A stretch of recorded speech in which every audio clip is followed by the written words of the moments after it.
আসসালামু আলাইকুম আমার সকল প্রাণপ্রিয় কলেজের বন্ধুরা, সবাইকে হেলথ মেডিসিন বিডি চ্যানেলের পক্ষ থেকে শুভেচ্ছা স্বাগত।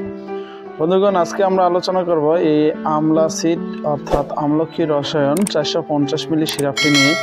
এটি চিনিমুক্ত প্রাকৃতিক অম্লনাশক আয়ুর্বেদিক একটি ওষুধ। এটি প্রস্তুত করেছে একমি ল্যাবরেটরিজ আর এটির বর্তমান বাজার মূল্য 150 টাকা আপনারা দেখতে পাচ্ছেন। তো আমি আজকে সাধারণভাবে জানাবো যে এটি কী কাজে ব্যবহার করা হয়ে থাকে, এটি কারা খেতে পারবে, এটি গর্ভাবস্থায় খাওয়া যাবে কিনা বা স্তন্যদানকালে আপনারা খেতে পারবে কিনা, এটি শিশুরা খেতে পারবে কিনা, এটার পার্শ্ব প্রতিক্রিয়া কী, সেই বিষয়গুলো আমি আপনাদের সংক্ষেপে তুলে ধরছি।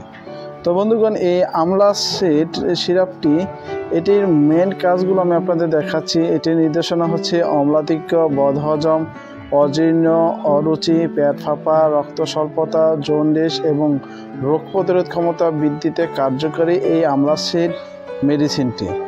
এটি সেবন মাত্রা এখানে লেখা আছে প্রাপ্তবয়স্ক 2 থেকে 4 চামচ দিনে 2 থেকে 3 বার আহারের পর সেব্য, আর অপ্রাপ্তবয়স্কদের ক্ষেত্রে 1 থেকে 2 চামচ দিনে 2 থেকে 3 বার অথবা চিকিৎসকের পরামর্শ অনুযায়ী সেবন করবেন।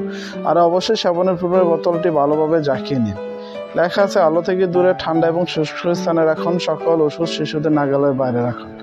এখন এই আমলা সিড আমলকি রসায়ন এই সিরাপটি আসলে গর্ভাবস্থা এবং স্তন্যদানকালে খাওয়া যাবে কিনা এটা নির্ধারিত কোনো লেখা নেই।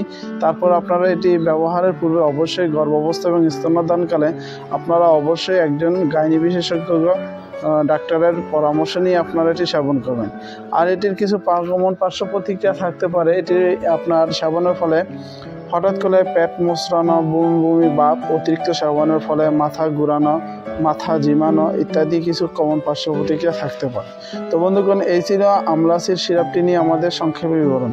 এই আমলা সিড সম্পর্কে যদি আর কোনো প্রকার প্রশ্ন থেকে থাকে সেক্ষেত্রে আমাদেরকে অবশ্যই কমেন্ট করে জানান। ধন্যবাদ সকলকে।